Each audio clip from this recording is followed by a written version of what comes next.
নারায়ে তাকবীর, নারায়ে তাকবীর, আল্লাহু আকবার।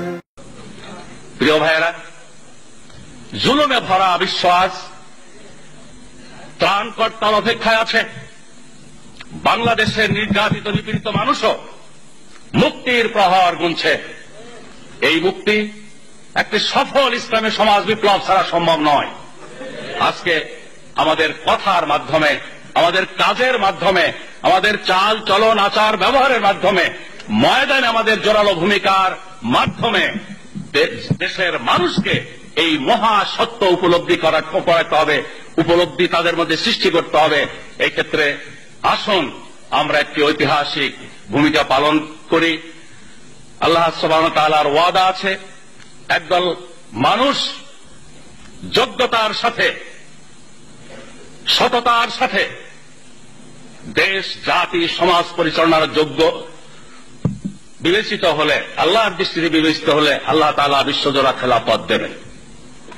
মুহাম্মদুর রাসূলুল্লাহ সাল্লাল্লাহু আলাইহি ওয়াসাল্লামের ভবিষ্যৎবাণী আছে, নবুয়তের পরে খেলাফতের যুগ আসার কথা। সেই ভবিষ্যৎবাণীর আলোকে নবুয়তের পর খেলাফতের যুগ এসেছিল। খেলাফতের যুগের অবসানের পর মুলুকিয়াত রাজতন্ত্রের যুগের আসার কথা ছিল, সেটাও এসেছে। আজকে বিশ্বে 2-4টি দেশে যে রাজতন্ত্র আছে, এটা কয়েকদিনের মেহমান হিসেবে আছে।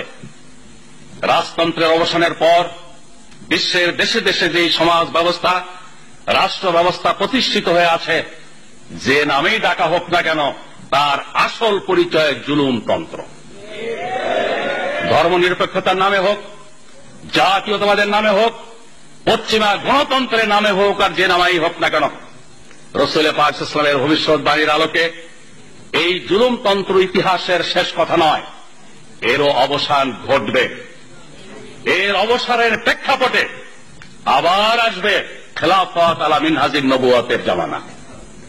বিশ্ব পরিস্থিতি, বর্তমান বিশ্ব পরিস্থিতি চোখে আঙুল দিয়ে আমাদের দেখিয়ে দিচ্ছে, এই বর্তমানে বিরাজমান জুলুমতন্ত্রের অবসানের দিনক্ষণ ঘনিয়ে এসেছে। এরপরেই বিশ্বব্যাপী ইনশাআল্লাহ ইসলাম বিজয়ী শক্তি হিসেবে প্রতিষ্ঠিত হবে। ইসলামী আন্দোলন বিশ্বব্যাপী আজ পরীক্ষা নিরীক্ষার, ইমানের অগ্নি পরীক্ষার একটি স্তর অতিক্রম করছে। এই পরীক্ষায় যারা ফেল করবে তারা ডানে বায়ে ছিটকে পড়বে, আল্লাহর কিছু বান্দা শাহাদাত বরণ করবে, আর সবর ইস্তেকামাতের সাথে ইমানি চেতনার উদ্বুদ্ধ হয়ে যারা ময়দানে টিকে থাকবে, ইনশাআল্লাহ তাদের হাতে ইসলামের বিজয় পতাকা অর্পিত হবে। কোরআনের আলোকে সমাজ বিনির্মাণে হাজার জুলুম বাধা উতরে যাবে।